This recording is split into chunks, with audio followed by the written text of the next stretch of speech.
Hanna, fearless in the storm. Hanna, a paramedic whose quiet demeanor belied her fierce determination, was on duty in rural Kansas the day the sky turned green.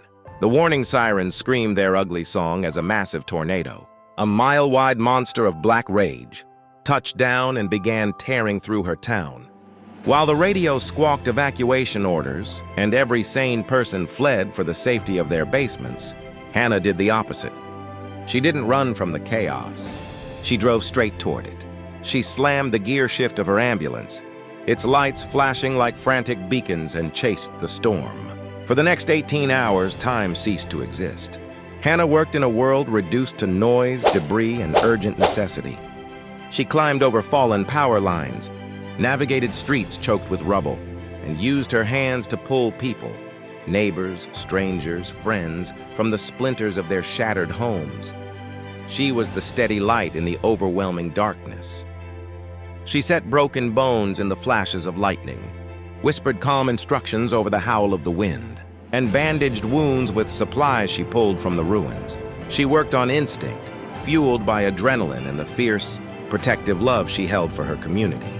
Every time the rain momentarily washed the dirt from her face, the mud returned, streaked with the grit of the plains and the occasional silent tear of pure exhaustion. When the storm finally passed, leaving behind a silence more terrifying than the noise, Hanna was still standing. Her uniform was shredded, her face a mask of dried mud and grime. But the victory was profound. Every life in her assigned sector was accounted for and saved.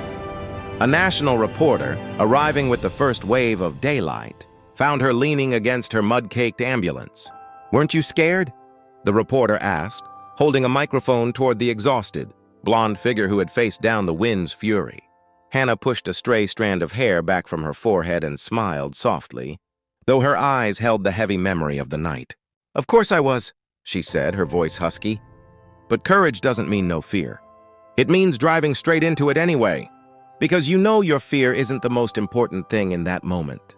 The simple truth resonated far beyond Kansas. Soon after, the national news gave her a title that stuck: the Angel of the Plains. Hanna just went back to work, quietly proving that true heroism is less about fame and more about showing up when the world needs you most.